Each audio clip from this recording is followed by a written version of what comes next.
So dear students, आज हम देखने जा रहे हैं बायोलॉजी के अंतर्गत 12th बायोलॉजी, मानव जनन और मानव जनन के अंतर्गत एक ऐसा टॉपिक जिसके बगैर जीवन संभव नहीं है और आने वाली जो पीढ़ियां आनी है वो भी संभव नहीं है। और वो टॉपिक कहलाता है यहाँ पे वृषण यानी टेस्टिस। और बात आती है आज का जो हमारा टॉपिक वृषण है, ये वृषण जिसे इंग्लिश में हम टेस्टिस कहते हैं, ये है क्या? ये नर युग्मक को जन्म देने वाला भाग है। हमारे बॉडी का ये वो भाग है जो नर युग्मकों का जनन करेगा। और आप जानते हैं कि यदि नर युग्मक का जनन यदि नहीं होता है तो मादा युग्मक अकेले कुछ भी नहीं कर सकता। और ऐसी स्थिति में जब नर और मादा युग्मक मिल ही नहीं पाएंगे तो नए जीव का जन्म ही नहीं होगा। और यदि जन्म नहीं होगा और एक प्रजातियां धीरे धीरे ये नष्ट हो जाएंगी तो पेड़ पौधे अपने आप नष्ट हो जाएंगे, यानी ये पूरा पर्यावरण ही नष्ट हो जाएगा। इस लिहाज से अगर देखें तो वृषण का अपना एक बहुत बड़ा रोल है। अब वृषण किसमें होता है? ये होता है जंतुओं में। तो जंतुओं में किसके बारे में पढ़ रहे हैं हम पढ़ रहे हैं मानवों के बारे में, यानी हम अपने बारे में पढ़ रहे हैं। लेकिन ये जो वृषण है, सबसे पहला पॉइंट आता है कि वृषण है क्या? तो यह क्या है? नर युग्मक को जन्म देने वाला भाग है। पहली बात, कितने होते हैं? मानव की यदि हम बात करें तो 2 होते हैं। इसके पहले आपने देखा है। अब बात आती है इस वृषण में सबसे पहले तो देखें स्थिति क्या होगी, यानी हमारी बॉडी में वो होता कहां है। तो हम ये जानते हैं कि पेट, जिसे हम उदर गुहा कहते हैं, इसके पहले लेक्चर्स में देखा है आपने, ये उदर गुहा है। इस तरह की 2 नलिकाएं हमारे बॉडी में, खासकर एक बात और ध्यान रखना, जब हम अपने मां के गर्भ में होते हैं 9 महीने तक, तो जब हम अपने मां के गर्भ में होते हैं तब की स्थिति में 7 महीने तक, 7 महीने, 9 में से 7 महीने तक कोई यदि लड़का मां के गर्भ में है तो उसके लिए जो वृषण होता है वो उसके बॉडी के अंदर होता है। कहां होता है? बॉडी के अंदर, यानी उदर गुहा। मैं ये मान के चलता हूं, यहां से एक लेवल बना देता हूं मैं। ये जो लेवल है, ये लेवल किसका है? ये लेवल है उदर गुहा का, मतलब हमारे पेट का। तो भ्रूण के अंदर बच्चा जब होता है तो 7 महीने तक जो वृषण होते हैं वो बॉडी पे अंदर होते हैं, बाहर नहीं होते। लेकिन 7 महीने के बाद वो बॉडी से बाहर निकलते हैं और बॉडी से बाहर निकल करके कुछ इस तरह की रचना का निर्माण करेंगे और वो ऐसे इस तरीके से एक कोष होगा ये, जिसे हम कहेंगे वृषण कोष। इसे क्या कहेंगे? वृषण कोष। कितने होंगे? 2। अब ये जो वृषण कोष बना है, इसमें यहां बीचों बीच में यहां पर होते हैं वृषण, यहां पर होते हैं वृषण। अब ये वृषण जिसका डिटेल आज होना है, अभी हम इतना बस समझ रहे हैं कि फाइनली ये वृषण होते कहां हैं। तो जन्म के, जब बच्चे का जन्म नहीं होता है तो 7 महीने तक उदर गुहा के अंदर ही होते हैं।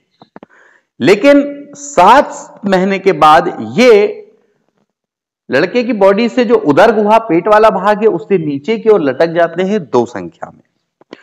और जिस तरह से ये लटके होते हैं, अच्छा अब लटके हैं तो क्या ये हवा में रहेंगे? ये कोई तो होगा इसको पकड़ के रखने वाला।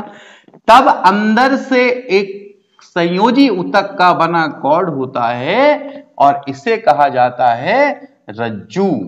और चूंकि वृषण को जोड़े हुए है इसलिए इसका नाम होता है वृषण रज्जू, टेस्टिस कॉर्ड। ठीक, देखो ये होगा।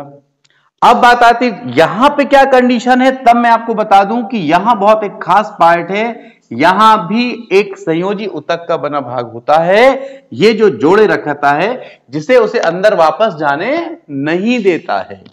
ये वाला जो भाग है ये कहलाता है गुबर्नेकुलम। ये क्या कहलाता है? ये गुबर्नेकुलम कहलाता है। संयोजी ऊतकों का बना होता है और ये इसको अपनी ओर ऐसा खींच कर रखता है जिससे कि वापस ना अंदर चला जाए। ठीक है, अब बात आती है ये बॉडी के बाहर क्यों होते हैं। तो बात सुनो, स्थिति कहां होगी बताएं आप पहले? उदर गुहा के बाहर होगी भाई। ठीक, इनकी संख्या कितनी है? संख्या 2 है। बात आती है बाहर क्यों होगी। यही मुद्दा है कि ये मानव में बाहर क्यों होगी। ये उदर गुहा के बाहर होने की एक बहुत बड़ी वजह मैं आपको बता देता हूं। जहां भी शुक्राणुओं का जन्म होना है, चाहे वो किसी भी प्रकार का जंतु हो, शुक्राणुओं का जन्म हाई टेम्परेचर पे नहीं होता, वो होता है कम टेम्परेचर पे। और कम टेम्परेचर पे होगा तो बात समझना, यदि हम मानव की बात करते हैं तो मानव के शरीर का जो ताप है वो कितना भाई? 37। ठीक, उसका जो भी टेम्परेचर उसकी बॉडी का है, तो वृषण का ताप इससे 2 से 3 अंश सेल्सियस हमेशा क्या होगा? अगर ये 37 है तो ये होगा या तो 35 या तो 34। 2 कम कर दें तो 35, 3 कम कर दें 34। तो आपको ये पता होना चाहिए कि वृषण में जब शुक्राणुओं का जन्म होता है वो हाई टेम्परेचर पे नहीं हो पाता है, वो कम पे होता है। तो बात समझना है कि हमारा टेम्परेचर 37 है और ये कम पे होना है, इसलिए ये हमारे बॉडी के बाहर ही होते हैं। ये बात क्लियर। अब बात आती है क्या हर जंतु में ऐसा होता है क्या? तो मैं आपको बता दूं कि इसमें से जो एक एग्जांपल मैं आपको दे रहा हूं, एलिफेंट और व्हेल मछली, जानते हो ना, ये स्तनधारी। एलिफेंट और व्हेल मछली में ये कहां होते हैं? अंदर ही होते हैं, ऐसे लटके हुए बाहर नहीं मिलते। अब बात आती है कि एलिफेंट और व्हेल में ऐसा क्यों होता है? उनके अंदर बॉडी का टेम्परेचर कम होता है। बॉडी का टेम्परेचर क्या होता है? मानव की तुलना में कम है, और अंदर का टेम्परेचर कम है, वहां पे शुक्राणु का जन्म आसान है, इसीलिए ये इन जंतुओं में बाहर नहीं होते। अब कुछ ऐसे भी मैं आपको जंतु बताता हूं कि कुछ समय के लिए ये बाहर आ जाते हैं और उसके बाद फिर क्या हो जाते हैं? वो वापस चले। जैसे मानव में क्या होता है, 9 महीने का गर्भधारण काल पूरा कितना है? कंप्लीट 9 महीने। 7 महीने तक ये नहीं आते हैं बाहर, 7वें महीने ही बाहर आते हैं, 7 कंप्लीट होने के बाद बाहर आते हैं, तो हमेशा लाइफ टाइम फिर वो बाहर ही रहते हैं। कुछ ऐसे एग्जाम्पल्स भी हैं जो उनका जनन काल होता है ना, तो उस समय 20 दौरान में ना वो आते हैं बाहर, लेकिन जब जनन काल का समय पूरा हो जाता है तो फिर से वापस चले जाते हैं। ऐसे भी एग्जाम्पल्स हैं, और वो एग्जाम्पल्स आपको मिलेंगे रैट और बैट में। रैट यानी चूहा और बैट यानी चमगादड़, ये एग्जाम्पल्स भी आपको मिलेंगे। ठीक, तो आने वाले भविष्य में जब क्वेश्चंस आएंगे आपके कॉम्पिटिशन एग्जामिनेशन में, कुछ भी गारंटी नहीं वो कहां से उठा लेगा, है ना। और चूंकि वीडियो बन रहा है तो यहां हम शॉर्ट कर नहीं सकते हैं, हर एक चीज को यहां पे लेना पड़ेगा। तो अभी आपने देखा कि स्थिति कहां होती है? उदर गुहा के ठीक नीचे, संख्या में 2 होती है। ये जहां लटके होते हैं, एक कोश होती है, थैली नुमा रचना होती है, उस थैली नुमा रचना को हम कहते हैं वृषण कोश। और वृषण कोश के अंदर होता है टेस्टेस, जो ऊपर से जिससे लटका होता है उसका नाम होता है वृषण रज्जु। नीचे जिन कोशिका, जो कि संयोजी ऊतक की बनी कोशिकाएं होती हैं, तंतु होते हैं जिनसे ये जुड़ा होता है, उसे हम कहते हैं गुबर्नेकुलम कोशिका। ये सिचुएशन क्लियर हुई। अब हम, और ये भी हमने बताया कि क्या सभी जंतुओं में ये सेम है, तो ऐसा नहीं है। मानव में जिनका टेम्परेचर हाई है उनमें ये शरीर से बाहर है, जिनका टेम्परेचर कम है बॉडी का, उनमें ये शरीर के अंदर है। हाई टेम्परेचर वाले हैं मनुष्य में, लो टेम्परेचर वाले एग्जांपल्स आपको दिया मैंने, एलिफेंट और व्हेल दिया। और कुछ ऐसे हैं जिनमें उदर गुहा से बाहर आ जाते हैं लेकिन जनन काल के एंडिंग समय में फिर से वापस चले जाते हैं, और वो एग्जांपल्स कौन है? चूहा और चमगादड़।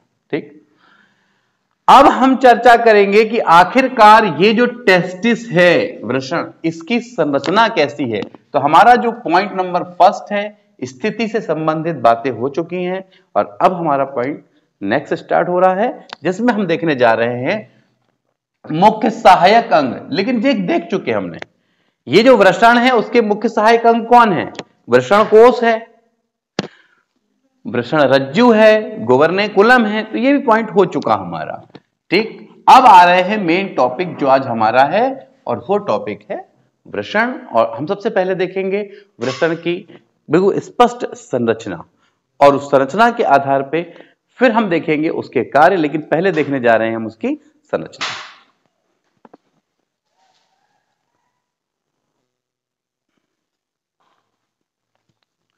तो अब हम देखने जा रहे हैं वृषण की संरचना, और वृषण की संरचना को बनाने के लिए सबसे पहले आपको क्या करना है?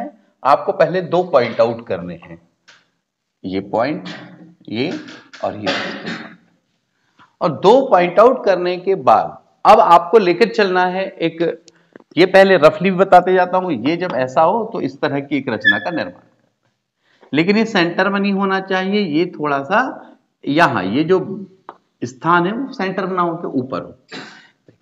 तो यहां से लेके चले हम एक संरचना का निर्माण करें, और इस तरीके से इसे ऐसे जोड़ दिया जाए, और ये जो संरचना बन रही है सिंगल और मोटी लेयर की बनना चाहिए, सिंगल लेयर लेकिन मोटी लेयर।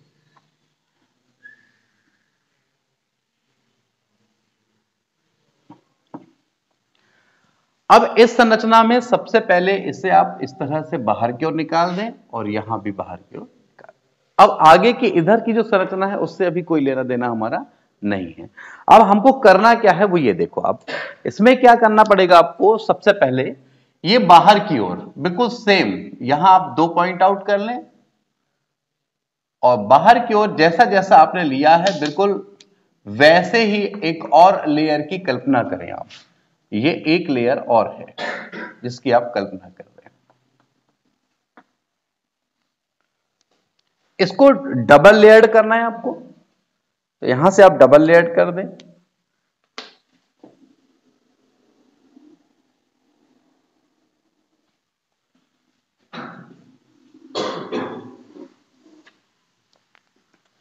डबल लेयर्ड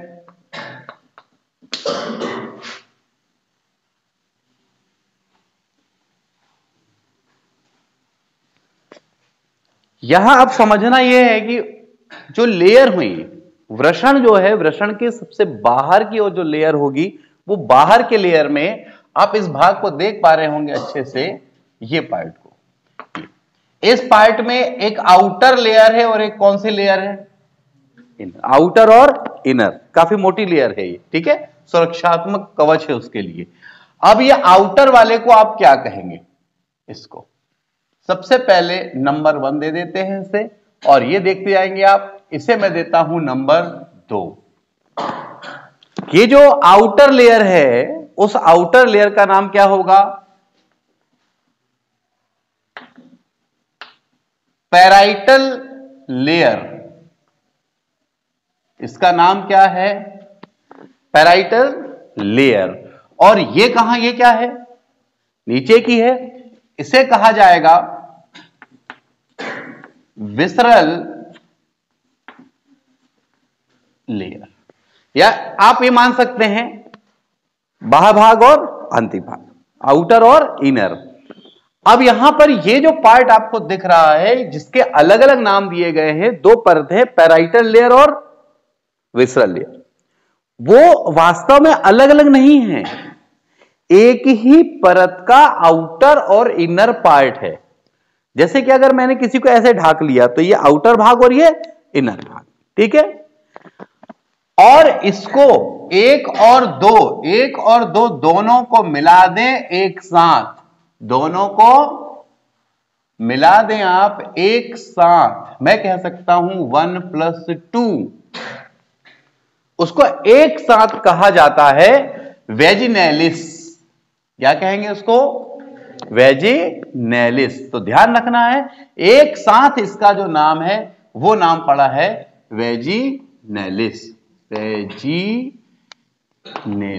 तो बाहर की एक लेयर, जो पहली लेयर है जिसको मैं L1 नाम दे रहा हूं, वो कौन सी है? वेजिनेलिस, जो खुद भी कितने लेयर से मिलकर बनी है? 2 लेयर से अपने आप में। ठीक, पहली बात हुई।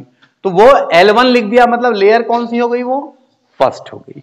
अब हम लेके चलते हैं उसके अंदर, ये जो आप देख रहे हैं ये वाला पार्ट, ये कौन सी लेयर होगी? ये तीसरा भाग देते हैं इसे हम, ये है मिडिल लेयर। ये क्या है? Middle layer. इसका अपना एक नाम है और इसका नाम है, अच्छा याद है, ट्यूनिका वेजिनेलिस है इसका पूरा नाम। उसका पूरा नाम क्या है? ट्यूनिका। अच्छा, ट्यूनिका कहां से आया? टेस्टिस के बारे में पढ़ रहे हो तो टेस्टिस के टी से जुड़ा है यहां पे ट्यूनिका। ट्यूनिका मतलब कवर के लिए यूज किया जाता है, तो टेस्टिस का टी उठा लिया यहां, तो ट्यूनिका कंपलसरी आएगा सारी लेयर में। तो ये क्या था? Tunica vaginalis. और बीच वाली ये जो लेयर क्यों? अच्छा बोले सर को मिडिल क्यों बोल रहे हो? इसका मतलब एक बात तय हो गया कि इसके नीचे भी एक और होगी, तब तो इसको मिडिल कह रहे हो। भाई किसी को मिडिल तब कहेंगे जब ये 3 लेयर हो। ये बाहर वाली कौन है? Tunica vaginalis. और इसको अगर मैं मिडिल कह रहा हूं मतलब इसके अंदर भी एक होगी। ठीक, तो अभी हमारा इसका सेकेंड पार्ट, इसका नाम क्या है? Middle layer. इसका नाम है ट्यूनिका एल्ब्यूजिनिया। इसका नाम क्या है? Tunica albuginea. और ये है लेयर नंबर कितना? सेकेंड। और अब देखना है इसके अंदर की एक लेयर। यहां अब एक लेयर बनाना है आपको इस तरह से, इंटरनल। ये सही मायने में ये इंटरनल लेयर कहलाएगी। और ये जो इंटरनल लेयर है इसका क्या नाम हो जाएगा? ट्यूनिका। अब आ जाएं, ये फोर्थ, इसका नाम होगा ट्यूनिका वैस्कुलोसा। वैस्कुलोसा। और ये वो भाग होगा जहां पे ब्लड का सर्कुलेशन होगा। ये वो भाग होगा जहां होगा ब्लड का सर्कुलेशन। तो ये 3 लेयर तो पहले भी आप समझ चुके हैं, कुछ नया है नहीं इसमें। अब बात आती है कि इसके आगे की कहानी क्या है।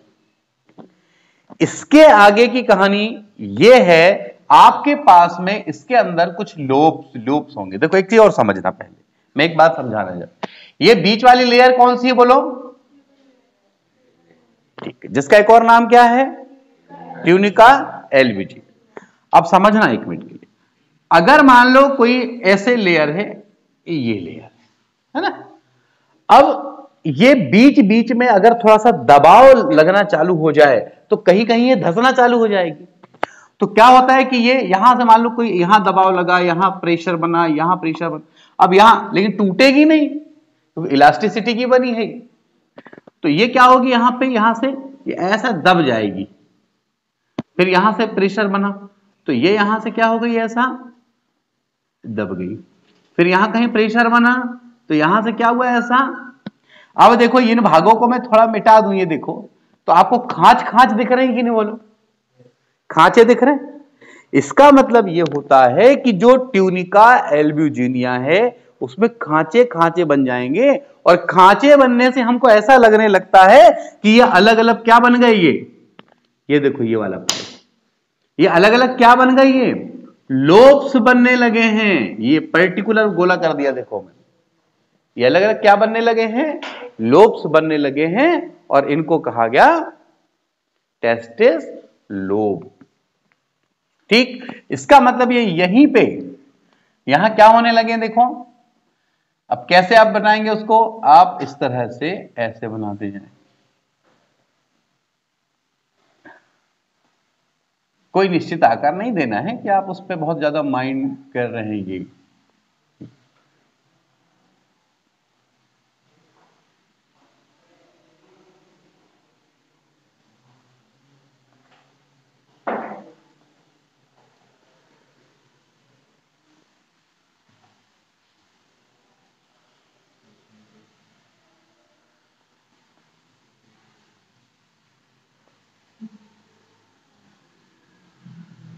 इस तरह से ये लोब्स बन गए। अब समझना ये है, ये जो बना है ये नंबर कौन सा देते हैं हम उसको, लोब्स को, ये है लोब 5। ये क्या आ जाएगा आपका, टेस्टिस लोब। ठीक है, लूपिंग बन गई। अब इस लूपिंग के अंदर काफी जबरदस्त कचरा, ये बताया भी होगा आपको लास्ट लेक्चर में मैंने, फिर भी देखें। देखिए, अब मैं बनाने जा रहा हूं आपके सामने एक लूप।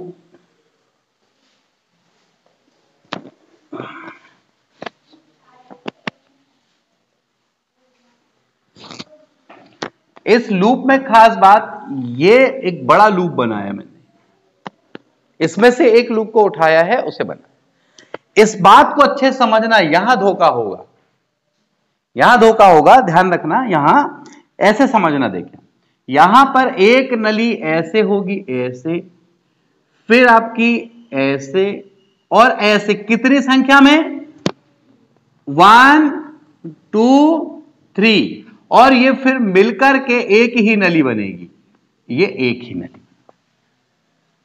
ठीक, मतलब यहां आपके पास अलग ये नली का है, ये नली का है, ये मिल गई,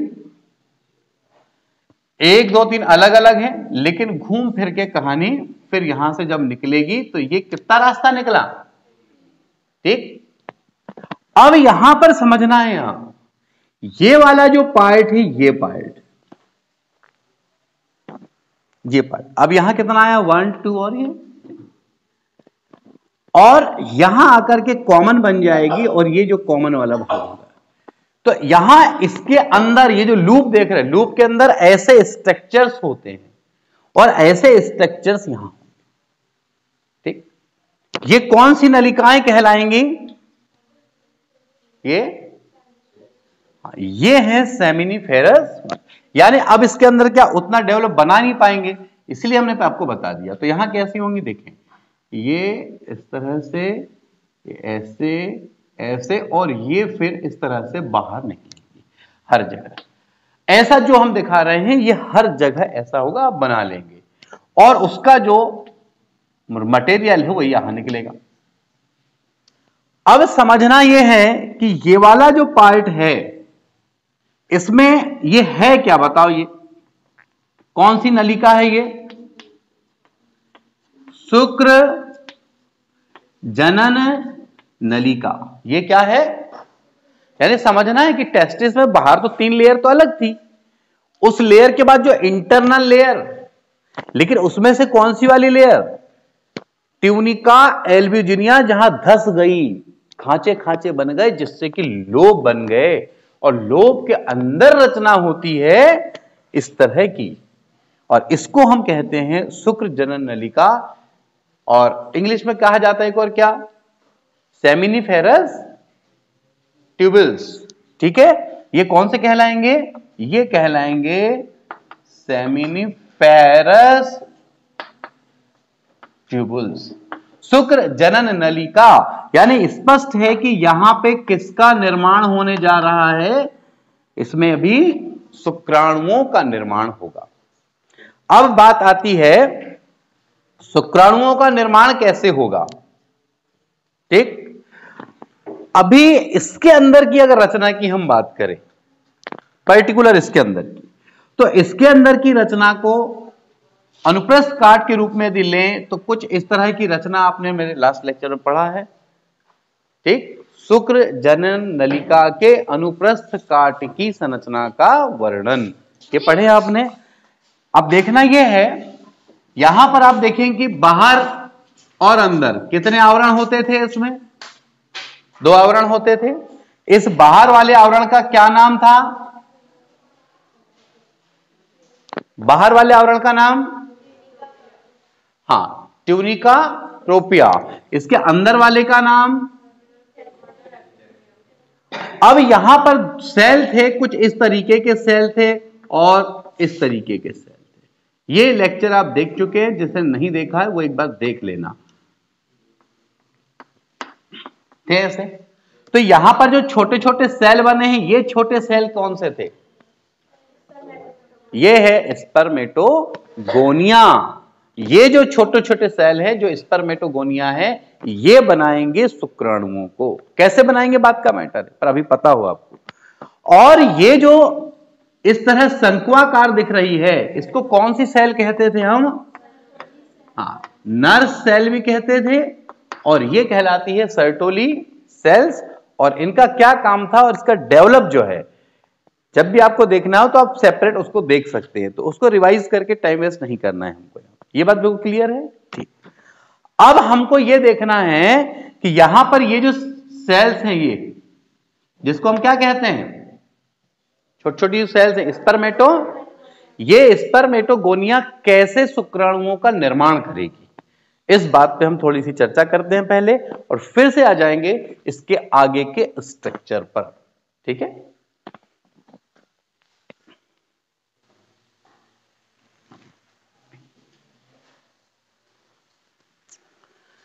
अब यहां बात आती है, यहां सबसे पहले होता है ये जो छोटे सेल बोल रहे हैं, जो क्या है, स्पर्मेटोगोनिया। स्पर्मेटोगोनिया, ये जो स्पर्मेटोगोनिया है, इससे सबसे पहले क्या बनता है? पहले बनेगा प्राइमरी स्पर्मेटोगोनिया। ठीक, प्राथमिक। अब इससे बनेगा क्या? सेकेंडरी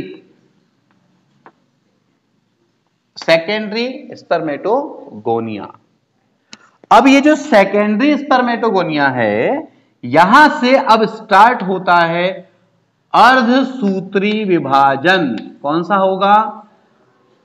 तो इसमें गुणसूत्र होते हैं 2n, लेकिन जब ये 2 भाग बढ़ जाते हैं तो गुणसूत्र हो जाएंगे कितने? ठीक, और इसके बाद अर्धसूत्री विभाजन, ये फर्स्ट है। फिर अर्धसूत्री विभाजन क्या होगा? उसमें क्या होता है सही मायने में?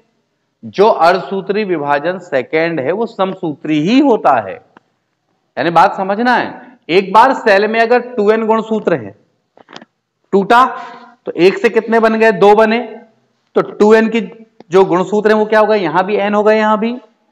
लेकिन रुकती नहीं कहानी वहां। अब वो जो 2 सेल बने हैं वो टूट के 4 हो जाएंगे, लेकिन वहां कौन सा होगा? समसूत्री। पर वो किसका पार्ट है?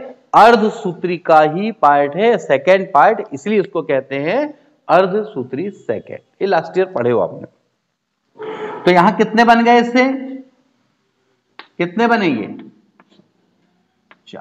तो ये जो बने हैं इसको कहते हैं शुक्राणु पूर्व संरचना।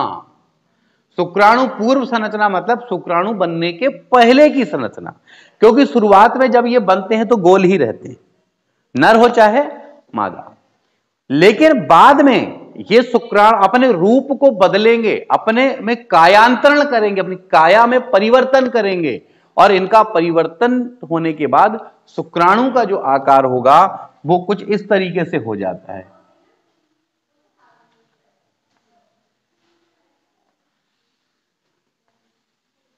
इस तरीके से, ठीक, सांप की तरह। तो ये संरचना, पर यह भी हमारा पार्ट नहीं है पढ़ना, हम ये पढ़ना चाहते हैं गहराई। अब देखो जूम करके गहराई में घुसना। सबसे पहले बाहरी लेयर कौन सी थी? Tunica vaginalis. कितनी लेयर थी उसमें? 2, पैराइटल और विसरल। उसके बाद अंदर ट्यूनिका एल्ब्यूजिनिया, उसके अंदर, ठीक, अंदर में जो ट्यूनिका एल्ब्यूजिनिया है ये धस करके कुछ लूपिंग का निर्माण करती है, और वो लूप क्या कहलाते हैं? वो कहलाते हैं टेस्टिस लोब कहलाते हैं। इस टेस्टिस लोब के अंदर कुछ अलग रचनाएं थी जो आपने ये देखा था, सेमिनिफेरस ट्यूबल्स, उसमें भी एक कॉमन बन गई थी। उस सेमिनिफेरस ट्यूबल्स को हमने काटा, सूक्ष्मदर्शी नलिका है वो, उसको काट करके एक इलेक्ट्रॉन सूक्ष्मदर्शी से जब देखा तो उसमें कौन से भाग दिखे, तो फिर आपने देखा कि ये भाग देखा। बाहर दो अंदर परतें हैं, अंदर दो प्रकार की सेल हैं। एक आपकी कौन सी सेल है, नर सेल, और एक कौन सी है, स्पर्म। और स्पर्मेटोगोनिया जो छोटी छोटी गोल गोल सेल हैं, इनसे जन्म होता है शुक्राणु का। और उससे भी कैसे बनेगा, पहले बनेगा प्राइमरी स्पर्मेटोगोनिया, सेकेंडरी बनेगा, उसमें 2n गुणसूत्र होंगे, उसमें अर्धसूत्री विभाजन होगा, तो 2n गुणसूत्र बढ़ करके nn में जाएंगे, वो कहलाता है अर्धसूत्री फर्स्ट। लेकिन फिर होगा अर्धसूत्री सेकेंड, यानी उन दो से कितने बनने वाले हैं, 4, जो कि समसूत्री जैसा होगा। 4 आपको सेल प्राप्त होंगे और ये 4 में गुणसूत्र की संख्या अलग अलग n होगी, और ये कहलाते हैं शुक्राणु पूर्व संरचनाएं। फिर शुक्राणु अपना रूप बदलती है, काया में परिवर्तन करती है, और परिवर्तन करने के पश्चात कुछ इस तरह की रचना बन जाएगी, जिसे हम कहेंगे कंप्लीट एक परिपक्व शुक्राणु कहेंगे। और इस पूरे दौरान, इस सारे प्रोसेस चलते समय जब ऊर्जा की आवश्यकता होती है, पोषण की आवश्यकता होती है, तो कौन करता है यहां पे, ये नर सेल इसका काम करते हैं। यहां तक बात होती है। इसके बाद हम देखते हैं कि जब ये इनका जो भी सब्सटेंस यहां आता है, वो सब्सटेंस आखिर कहां जाएगा, कैसे जाएगा, अब इस पे चर्चा होनी है।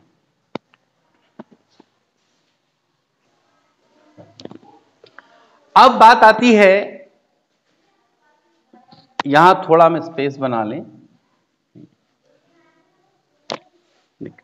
यहां पर समझना यह है कि ये जो भाग है, ये जो ऊपर की ओर गया, ये वास्तव ये ऐसे जाके ध्यान रखना है कि थोड़ा ये पार्ट कुछ इस तरह से होगा।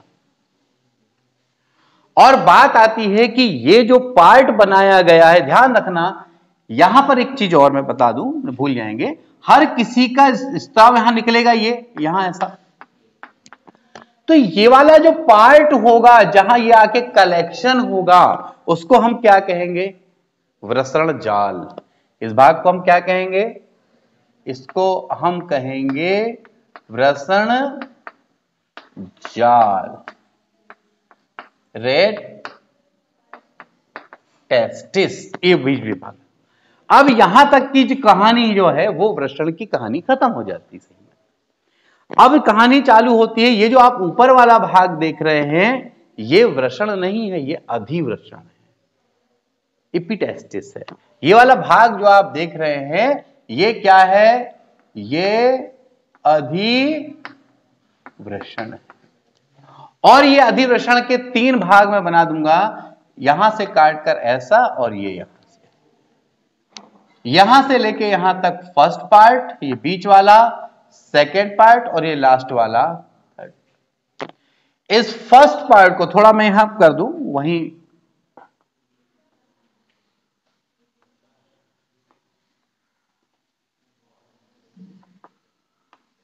देखिए, ये फर्स्ट पार्ट कैप्यूट कहलाता है, बीच वाला कॉर्सम, और नीचे वाला कहलाता है कोडा। कहां कहलाता है, कोडा। अब बात समझना है, यहां से जो नलिका निकलती है, सही मायने में ये नलिकाएं पहले किस भाग में प्रवेश करती हैं, कैप्यूट में। किस में करती हैं, और ऐसे घूम करके फिर ये आती हैं यहां से ऐसे, और बाहर किससे निकलती हैं, कौन से भाग से, कोडा भाग से। तो ये जो भाग है अधिवृषण है, इसके 3 भाग हैं। ऊपर वाला ये भाग कहलाता है कैप्यूट, फिर कार्सम, फिर कोडा। और ये जो सुखजनन नलिकाएं हैं, तो यहां से कहां से निकलेंगी, वो यहां से जब निकलेंगी तो इस तरीके से जो निकलेंगी, समझना इसको, ये कैप्यूट में प्रवेश करते हुए फिर आएगी ये यहां से, और फिर निकलेगी किस भाग से, कोडा भाग से। तो इस तरीके से आप समझ लें, ये नली इस तरीके से किस भाग से निकलती है? कोड़ा भाग से। तो आपको यह भी एक नॉलेज होना चाहिए कि ऐसा कैसे। तो ये हुई एक कंप्लीट संरचना अधिवृषण की।